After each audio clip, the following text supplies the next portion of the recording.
Welcome to Suman TV. నేను మీ నవీన్. ప్రస్తుతం నేను ట్రీట్మెంట్ రేంజ్ హాస్పిటల్లో ఉన్నాను. మనతో ఉన్నారు ప్రముఖ సెక్సియాలజిస్ట్ అదేవిధంగా సైకియాట్రిస్ట్ డాక్టర్ సునీల్ కుమార్ రెడ్డి గారు. హాయ్ సార్, నమస్తే అండి. నమస్తే సార్, హార్ట్ అటాక్ వచ్చిన వాళ్ళలో వయాగ్రా లాంటివి అంటే సెల్లినోఫిల్ లాంటివి వాడితే ఇంకా వాళ్ళకి హెల్త్కి మంచిది కాదు అని అంటుంటారు. మరి అట్లాంటి వాళ్ళకి అంటే ఫీలింగ్స్ ఏమో ఉంటాయి. సో టాబ్లెట్స్ వరకు అంగం అనేది స్తంభించదు. అట్లాంటి వాళ్ళు టాబ్లెట్స్కి వెళ్తామంటారు. సో సెకండరీ వే ఏముంది సార్ వాళ్ళకి అట్లాంటి వాళ్ళకి? బేసికలీ హార్ట్ అటాక్స్ ఈ రోజుల్లో చాలా కామన్ అయిపోతుంటాయి, యంగ్ పిల్లల్లో కూడా వస్తున్నాయి. బట్ మీరు అన్నట్టు 50-60 ఏజ్ తర్వాత ఈవెన్ స్టెంట్స్ కూడా వాడుతున్నారు కదా. సో ఇది హార్ట్ అటాక్ కామన్ ఉన్న వాళ్ళలో కోరికలు ఉండి అంగస్తంభన లేక చాలా ఇబ్బంది పడుతుంటారు.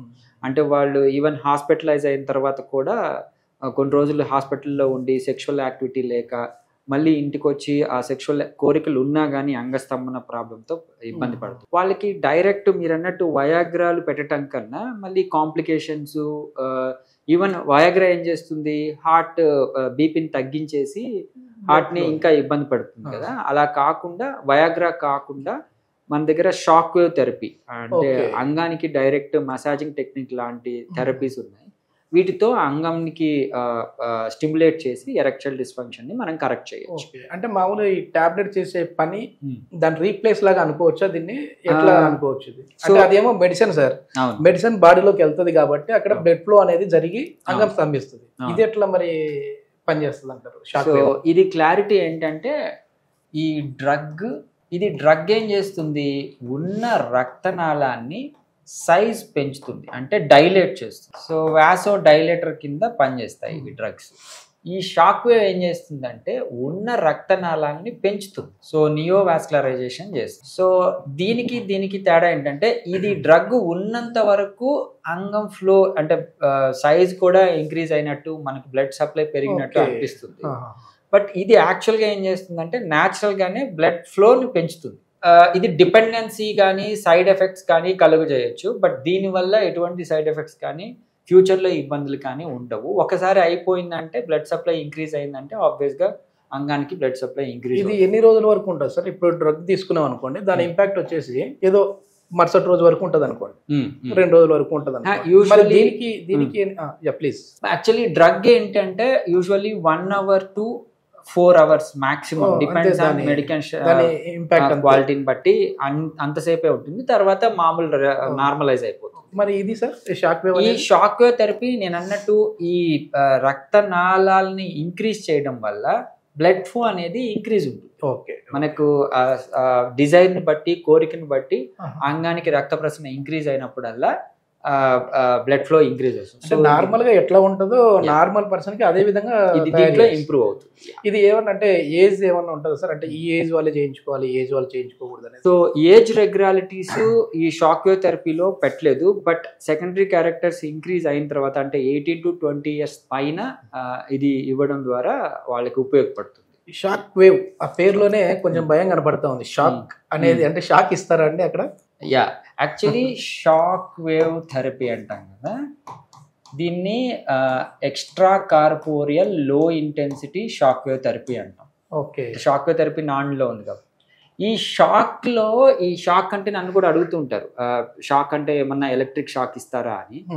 ఇది ఎటువంటి ఎలక్ట్రిక్ షాక్ కాదండి.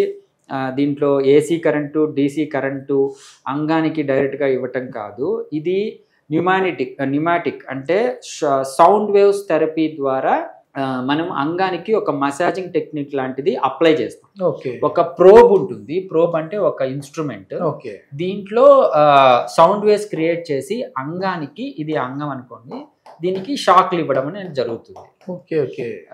So kind of massaging technique లాగా ఉంటుంది. దాంతో ఏంటి అంటే అంగంలోని కణజాలం యాక్టివేట్ అయ్యి బ్లడ్ సప్లై, అదే నియోవాస్కులరైజేషన్ ద్వారా బ్లడ్ సప్లై ఇంక్రీజ్ అయ్యి మనకు ఎరెక్టైల్ డిస్ఫంక్షన్ ని కరెక్ట్. ఏమైనా సైడ్ ఎఫెక్ట్స్ ఉంటాయి సార్? అంటే ఒకవేళ ఇది ఎక్కువ దాని మీద ప్రెషర్ పెట్టినా కానీ అట్లా ఏమైనా పూర్తిగా మళ్ళీ ఎర్లీ ఎజాక్యులేషన్ లోకి వెళ్ళిపోయే అవకాశం కానీ, అంగం పూర్తిగా స్తంభించకపోవడం కానీ ఇట్లాంటి అపోహలు ఉంటాయి కదా, అట్లాంటివి ఏమన్నా? So actually shock wave therapy ద్వారా నిల్ సైడ్ ఎఫెక్ట్స్ అనమాట. బేసికలీ ఇది బెస్ట్ ఎందుకు అంటాము అంటే ఈ సైడ్ ఎఫెక్ట్స్ అనేటివి నిల్. అంటే ఇప్పుడు మనం ఎరెక్టైల్ డిస్ఫంక్షన్ కరెక్షన్స్ కి మనం మెడికేషన్ పెట్టడము, పీ షాట్స్ అని ఇంజెక్షన్స్ ఉంటాయి, అలా ఇవ్వటము, పెనియల్ ఇంప్లాంట్స్ పెట్టటము, వాటి ద్వారా కొద్ది గొప్ప మనకి సైడ్ ఎఫెక్ట్స్ డిస్కంఫర్ట్లు ఉంటాయి, కానీ ఈ షాక్ వేవ్ థెరపీ ద్వారా నిల్ సైడ్ ఎఫెక్ట్స్. ఇది కొత్తగా వింటా ఉన్నాం సార్. అంటే ఈ టాబ్లెట్స్ వరకు, తర్వాత పినైల్ ఇంప్లాంటేషన్ వరకు మాత్రమే తెలిసి ఉంటుంది. సో దీనికే ఎందుకు రావాలి అంటే సైడ్ ఎఫెక్ట్స్ ఏమి ఉండవని మీరు అంటా ఉన్నారు. సో కానీ ఈ షాక్ వేవ్ వస్తేనే బెస్ట్ అని చెప్పేసి చెప్పాలంటే మీరు ఏం చెప్తారు? సో ఒకటి ఏంటి అంటే ఇది easy procedure plus side effects nil and improvement అనేది క్లియర్గా సైంటిఫిక్ థియరీ ప్రకారము అంగంలో రక్త ప్రసరణ పెంచటం. బేసికలీ ఎరెక్టైల్ డిస్ఫంక్షన్ ఎందుకు వస్తుంది? ఫిజికల్ థింగ్స్ వల్ల, మెంటల్ హెల్త్ ఇష్యూస్ వల్ల వస్తుంది. కానీ బేసిక్ ఫామ్ ఏంటి అంటే బ్లడ్ సప్లై తగ్గడం. ఆ బ్లడ్ సప్లైని ఇంప్రవైజ్ చేసే టెక్నిక్ కాబట్టి ఇది 100% సేఫ్, ఇంప్రూవ్మెంట్ కూడా. ఓకే, ఎందుకు సార్ అసలు ఈ హార్ట్ ప్రాబ్లం వచ్చిన వాళ్ళకి ఆ కోరికలు ఎందుకు తగ్గుతూ ఉంటాయి? ఈ మామూలుగా ఏదైనా స్టంట్ వేసిన వాళ్ళకి కావచ్చు, సో అంగస్తంభన సమస్యలు వాళ్ళలో ఎక్కువ ఎందుకు చూస్తూ ఉంటాం? సో ఇది ఎనీ హాస్పిటల్ ప్రొసీజర్ అండి. నాట్ ఓన్లీ హార్ట్లో స్టంట్లు వేయటం కాదు, సిఏబిజి అంటే ప్రొసీజర్స్కి వెళ్ళి వాళ్ళకి బైపాస్ సర్జరీలు చేసుకున్న వాళ్ళే కాదు, any hospital procedure, even kidney సమస్యలు ఉన్న వాళ్ళు, ఫ్రీక్వెంట్గా క్రానిక్ డిసీజెస్ ఉన్న వాళ్ళు, ఎవరికైనా శారీరకంగా ఇబ్బంది ఉన్న వాళ్ళకి ఎరెక్టైల్ డిస్ఫంక్షన్ అనేది వెరీ కామన్. ఫిజికల్ సమస్యలు ఏ ఉన్నా ఎరెక్టైల్ డిస్ఫంక్షన్కి రావచ్చు. కానీ మోస్ట్ కామన్గా ఈ హార్ట్ డిసీజెస్ ఉన్న వాళ్ళకి ఏంటంటే డిప్రెషన్కి లోన్ అవ్వటము, ప్రొసీజర్స్ ఎక్కువ చేసుకొని ఈ సెక్షువల్ యాక్ట్కి, శృంగారానికి దూరంగా ఉండటం వల్ల కామన్గా వాళ్ళకి ఎరెక్టైల్ డిస్ఫంక్షన్. ఒక అపోహ కూడా ఉంది కదా సార్, అంటే ఒకసారి హార్ట్ అటాక్ వచ్చిన వాళ్ళు శృంగారంలో అంటే ఇట్లాంటి థెరపీస్ ఏం కాకుండా నార్మల్గా కూడా శృంగారంలో పాల్గొంటే మళ్ళీ వాళ్ళకి హార్ట్ అటాక్ వచ్చే అవకాశాలు ఉంటాయి అని చెప్పేసి ఒక అపోహ ఉంది. అది నిజమా కాదండి? ఎస్, మీరు అన్నట్టు నేను ఒకసారి స్టంట్ వేయించుకున్నాను, నేను సెక్స్కు పనికి రానేమో అని కూడా నా దగ్గరకు వచ్చిన వాళ్ళు ఉన్నారు. ఇది నిజంగా పబ్లిక్లో ఉన్న అపోహ అనొచ్చు.